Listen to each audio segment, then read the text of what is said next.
I talk about growing food often, and I love growing food outside. Uh, some good friends of ours grow gardens outside. They live in great environments to do that. But most people don't have that opportunity. They either don't own the land or have the land or they don't have the knowledge. We can all get this, but what do people do that don't have it? Do they have to go and resort to store-bought greens and these type of things? And I believe you and I have found one of the amazing elements of how to get the highest quality food in our diets that people just aren't doing, and that is sprouting and microgreens. So for me, it's become an essential part of my diet. Even though I grow a beautiful garden outside, the majority of my diet, besides fruit, is sprouts and microgreens. You and I have discovered the benefit of sprouts and microgreens. When did this happen for you? I mean, we've always heard about it, but when did you incorporate this more in your diet, and how much of your diet consists of sprouts and microgreens? I've been doing sprouts since I started raw. Smaller amounts, for sure. Smaller amounts. I avoided alfalfa sprouts like the plague, uh, but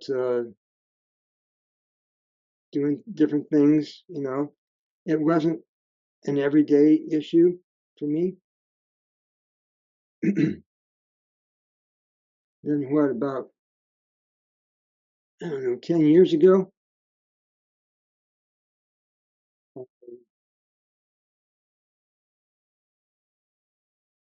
About 10 years ago, I found out about sulforaphane in cruciferous vegetables and how broccoli sprouts had the highest amount.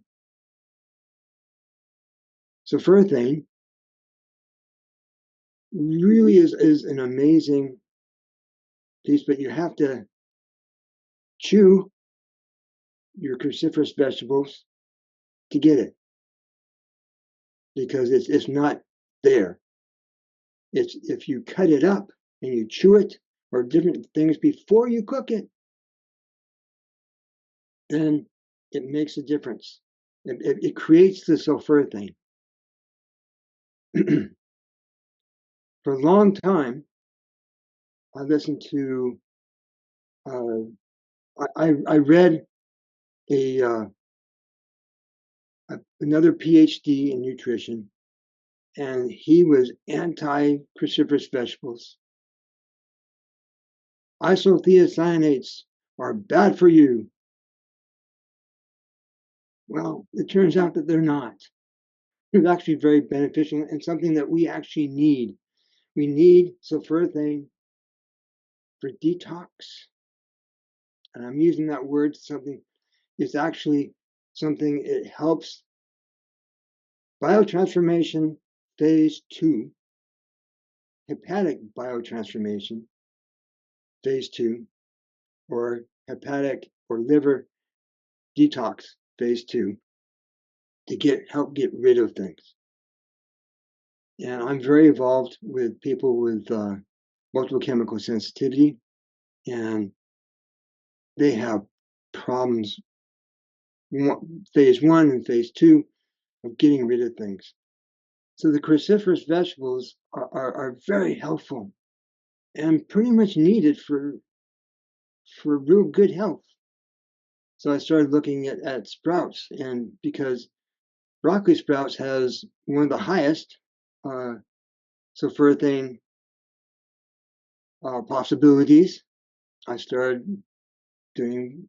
My wife and I started doing broccoli sprouts, and they grew from broccoli sprouts. My wife really likes radish sprouts. They're a little bit too sharp for me, and then she decided to start getting into microgreens and started growing microgreens, and they really are a big beneficial part to our diet. Um, they are, we talked about doing fresh produce, fresh fruit, but greens are you get so much in. We were talking again about B12 earlier, is because the the greens that we get from the store may have had B12 in them. There's actually a little bit of science showing that produce actually has B12 in it, but because it's picked and shipped and warehoused and then sent to our store, the B12 no longer is there. Now, if you're getting some of your greens via microgreens, you might be getting some B12. If you're growing greens in your backyard, your lettuces, your kales, your bok choy, your different things, you're going to be getting a little bit of B12 maybe, uh, which is a grand thing. What else is there going on? We know that vitamin C oxidizes uh, from farm to your plate. The microgreens takes care of that. You're getting them right there and then, and you're just getting a whole lot better nutrition. Besides, the studies show that the new greens, the new sprouts have higher nutrition than what you would get in a full head of lettuce, ounce per ounce thing. So, How much of your diet is sprouts and microgreens? um, not a great amount. Uh, Probably about a half pound a day right now. When you're making your salad, I mean, is the majority of your salad like just vegetable greens and with some sprouts and microgreens added? Yes. Okay.